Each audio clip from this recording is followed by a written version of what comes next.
আজকের রান্নাটা একটু আলাদা।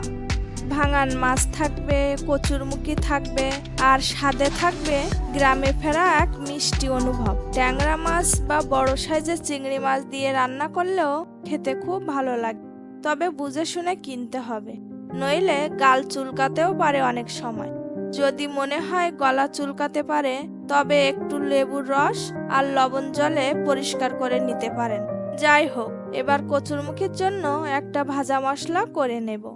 ধনিয়া, জিরা মরিচ আর 2টা শুকনা মরিচ ভাজা হয়ে গেলে নামিয়ে মশলাটা গুঁড়ো করে নেব। আমি 2টো মাঝারি সাইজের পেঁয়াজ আর কিছু কাঁচামরিচ কেটে নেব। এই তরকারিটা একদম সহজ করে রান্নার চেষ্টা করব। কোনো রকম কালার বা রঙের জন্য গুঁড়ো ঝাল ব্যবহার করব না। এরপর ধুয়ে রাখা মাছে লবণ আর হলুদ মাখিয়ে রেখে দেব।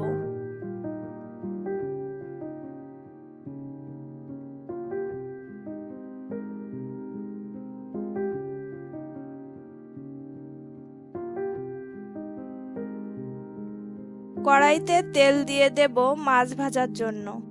কড়াইতে যাতে লেগে না যায় সেজন্য অল্প লবণও দিয়ে দেব। মাছগুলো একে একে মিডিয়াম আঁচে ভাজবো।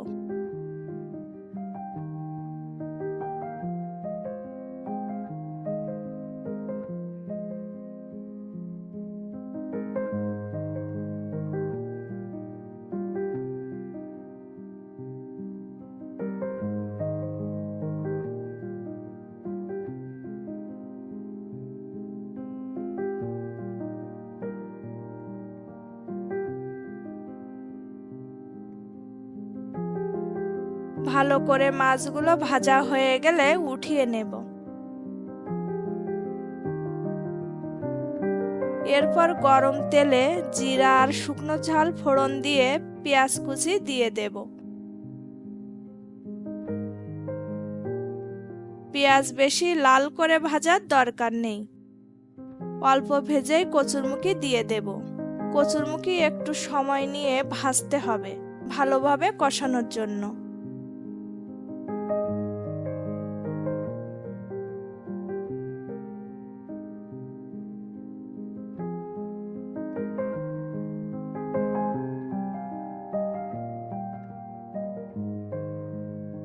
এখন পরিমাণ মতো লবণ আর হলুদ দিয়ে আরো কিছুক্ষণ কষাতে থাকবো।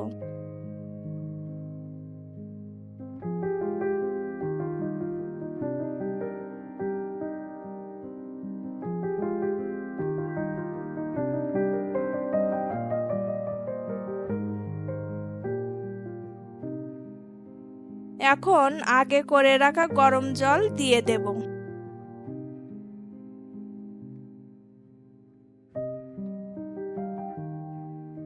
জল ফুটে উঠলে ফালি করে রাখা কাঁচামরিচ দিয়ে দেব।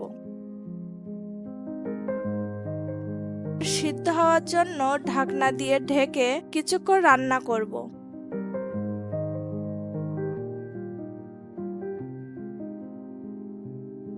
ঢাকনা উঠিয়ে দেখে নেব সিদ্ধ হয়েছে কিনা।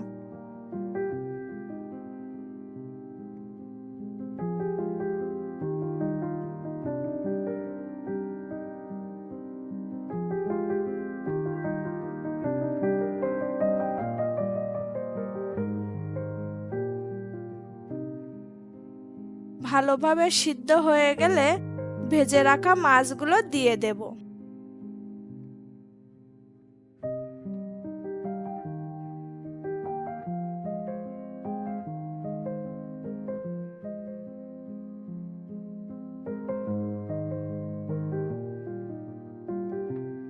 এরপর শুরুতেই ভেজে গুঁড়ো করে রাখা মশলাটাও দিয়ে দেব। এই ভাজা মশলার একটা সুন্দর ঘ্রাণ থাকে, যা তরকারির স্বাদ আরো বাড়িয়ে দেয়।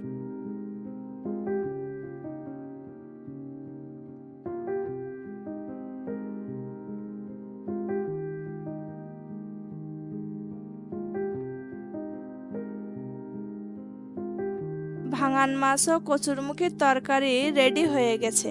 এবার পরিবেশনের পালা। আমার খুব পছন্দের একটা তরকারি কচুরমুখী। ভালো লাগলে চ্যানেলটি সাবস্ক্রাইব করে রেখে দিন, সাথে লাইক কমেন্ট করতে ভুলবেন না। ধন্যবাদ।